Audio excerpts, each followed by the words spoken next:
नमस्कार फ्रेंड्स। दोस्तों, यहाँ पर दो क्वेश्चन दिए गए हैं और इस प्रकार के क्वेश्चन अधिकतर अन्य प्रतियोगी परीक्षाओं में पूछे जाते हैं, जैसे रेलवे ग्रुप डी में अधिकतर पूछे जाते हैं। तो दोस्तों, इन क्वेश्चनों को हम एकदम आसान सी भाषा में या आसान तरीके से हल करते हैं। तो दोस्तों, हल करते हैं इन क्वेश्चनों को।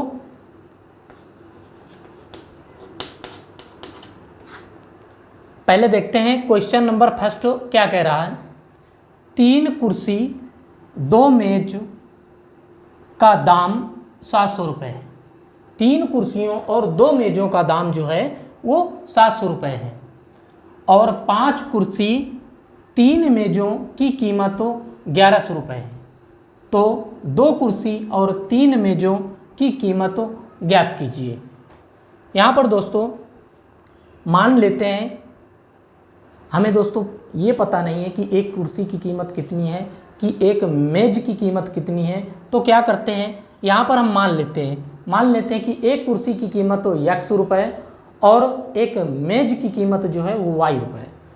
तो क्या होता है, 3 कुर्सी मतलब 3x, 3 कुर्सियों का जो मूल्य हो जाएगा वो 3x हो जाएगा और 2 मेज प्लस 2 मेज मतलब y। ये मेज की कीमत है, एक मेज की कीमत y मान लेते हैं। 3x plus 2y equal 700। ये हो गया इक्वेशन नंबर फर्स्ट, समीकरण नंबर 1 बन गया। इसी प्रकार से दूसरे में देखते हैं, दूसरी शर्त क्या कहती है, 5 कुर्सी और 3 मेजों। तो 5x प्लस 3y बराबर 1100। समीकरण नंबर दूसरा, ये दोस्तों दूसरा समीकरण बन जाए। अब क्या होता है कि ये समीकरण कौन से समीकरण है, आप जानते होंगे दोस्तों कि ये युगपत समीकरण है, 2 चरों वाले युगपत समीकरण है। अब क्या करते हैं कि किसी एक का मान निकालने के लिए किसी एक को बराबर करना होता है। तो हम बराबर कर रहे हैं। समीकरण फर्स्ट में इस 3 से गुणा करते हैं और समीकरण सेकंड में इस 2 से गुणा करते हैं। क्या हुआ, 9x 3 तिरका 9, 3 दूना 6y और यहाँ पर 3 सते 2100 हो गया।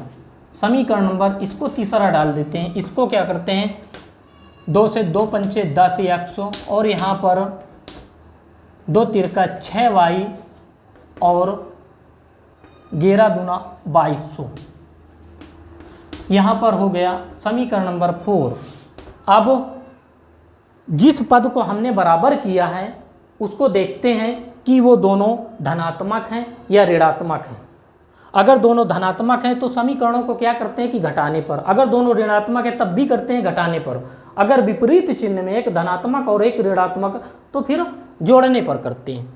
तो यहाँ पर देखते हैं कि दोनों धनात्मक हैं तो क्या करते हैं, घटाने पर। अब हम घटा देते हैं तो घटाने पर क्या होता है, चिन्ह परिवर्तित होता है प्रत्येक पद का। यहाँ पर ये दोनों कट गए और यहाँ पर ये माइनस का x हो गया, वो माइनस का x हो, यहाँ पर 10 है और यहाँ पर 9 है, ये घटा तो माइनस का x हुआ और इधर 2200 में 2100 घट गया तो क्या बचा, माइनस का 100। माइनस माइनस प्लस x बराबर 100 रुपये। अब ये x क्या है, एक कुर्सी की कीमत है, एक कुर्सी जो है वो 100 रुपये की है। अब क्या करते हैं, इस x का मान किसी एक समीकरण में रख देते हैं। x का मान समीकरण 1 में रखने पर 1 में रखते हैं तो क्या हुआ, ये हो गया हमारा 300 प्लस 2y बराबर 700। यहाँ पर हो गया 2y बराबर 700 माइनस का 300 और 2y बराबर, ये इसमें घटा तो 400 हो गया। इसको काट देते हैं, 2 दूनी 4, 200 आ गया। तो y बराबर 200। y बराबर दोस्तों 200 प्राप्त हुआ। y क्या है? एक मेज की कीमत है। अब कह रहा है कि 2 कुर्सी और 3 मेज, तो निकाल लेते हैं। 2 कुर्सी प्लस 3 मेज। 2 कुर्सी की कीमत है 100 रुपये, 2 से गुणा करवा देते हैं, और मेज की कीमत है 200 रुपये, गुणा करवा देते हैं। यहाँ पर हो गया 200 और यहाँ पर हो गया 600, 800 रुपये। अर्थात 2 कुर्सी और 3 मेज़ों की कीमत 800 रुपये होगी। अब दोस्तों क्या करते हैं,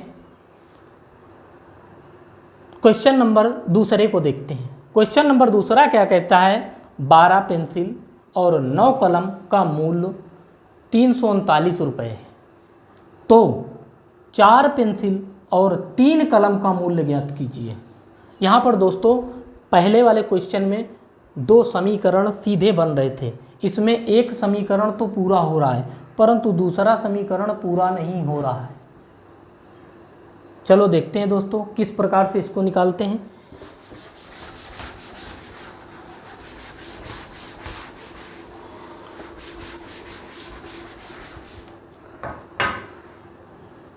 बारह पेंसिल हो गया और 9 कलम हो गया। टोटल इनकी कीमत कितनी है? 339। और कहता क्या है? 4 पेंसिल 4p प्लस 3k की कीमत, इसकी कीमत निकालना है। तो दोस्तों इसको हम देखते हैं, ये जो समीकरण बना हुआ है इसको देखते हैं।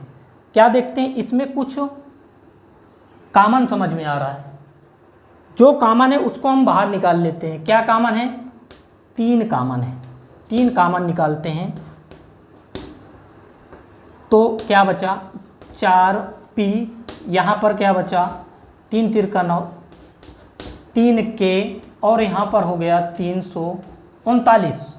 अब क्या करते हैं, जो कॉमन निकाला गया है इसको दूसरी तरफ भाग में ले जाते हैं, तो 4p प्लस 3k 339 बटा 3, 3 कन्ने 3, 3 कन्ने 3, 3 तिरका 9, ये कटा 4p प्लस 3k बराबर 113।